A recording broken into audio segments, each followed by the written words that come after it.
Do you want to change your habits in the upcoming year? Then don't make your New Year's resolutions before you've seen this video. It'll improve your chance of success by a tenfold. Our minds struggle with commitment because we prefer instant reward over long-term reward. That's why we quit big New Year's resolutions after a short time, because it's a lot of work and we don't see results instantly. Examples include running, eating healthy, or losing weight. From an evolutionary perspective, our ancestors needed to be able to quickly identify and respond to immediate threats and opportunities in order to survive. This tendency to prioritize short-term thinking is known as present bias, and it can make it difficult for us to think about the long-term consequences of our actions. Another reason is that the brain has limited capacity and is easily overwhelmed by complex or abstract information. When we try to think about long-term effects, we're often dealing with abstract or hypothetical scenarios that can be difficult for the brain to process. This can make it difficult for us to focus on long-term consequences and to make decisions that are in our long-term best interest. The brain is influenced by a variety of psychological and emotional factors that can make it difficult to think about long-term effects. For example, people may be influenced by their emotions, past experiences, or social pressures, which can all affect their ability to think about the long-term consequences of their actions. All these factors can make it difficult for the brain to think about rewards too far into the future. So, how do we actually succeed with change? Research shows that there is no one-size-fits-all approach to making a change in life, as everyone is different and what works for one person may not work for another. However, there are some general strategies that can help make the process of change easier and more successful. One of the most effective strategies is to start small and focus on making small, incremental changes rather than trying to make big, dramatic changes all at once. This can help make the process of change more manageable and less overwhelming.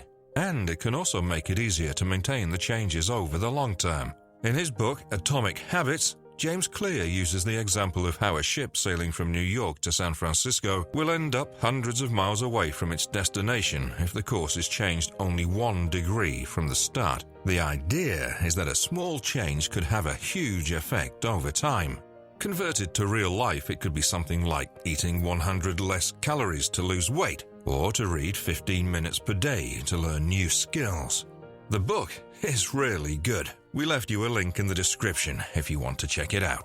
Another important strategy is to be clear and specific about your goals and to have a plan for how you'll achieve them. This can help you stay focused and motivated, and it can also make it easier to track your progress and make any necessary adjustments along the way. So, set aside some time to reflect on what's important to you. What are your values? What are your goals? What are you willing to sacrifice to reach your goals? If these things don't line up, it's going to be really hard to succeed. So many dreams are lost because someone wants something but don't actually put in the work to get it done. It can also be helpful to seek support from friends, family, or a coach, as having a supportive network can provide motivation, accountability, and a sense of community as you work to make a change in your life. It also helps to understand what's going on in your brain when you're trying to form new habits. The reward center in our brain is made up of several different brain structures and plays a crucial role in addiction and habit formation, as the pleasurable feelings associated with certain behaviors can make them more likely to become habits. The problem is that while eating unhealthy triggers the reward center to release dopamine, telling our brain we did good.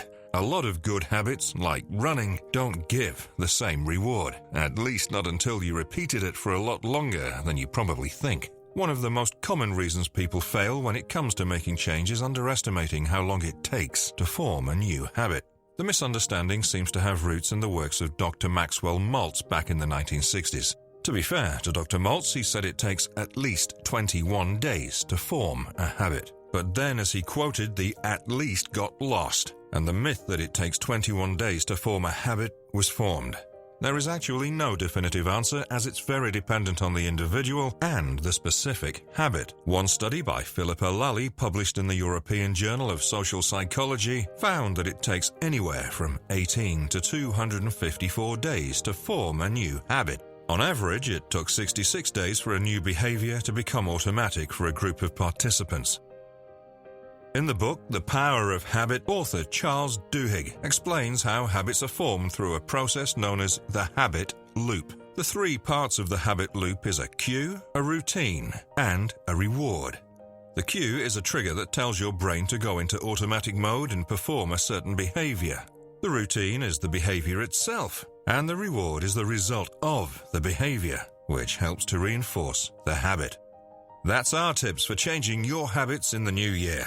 So, Happy New Year and good luck with your process. Speaking of the new year, we'd like to grow. So, drop us a follow and hit that like button to help us out.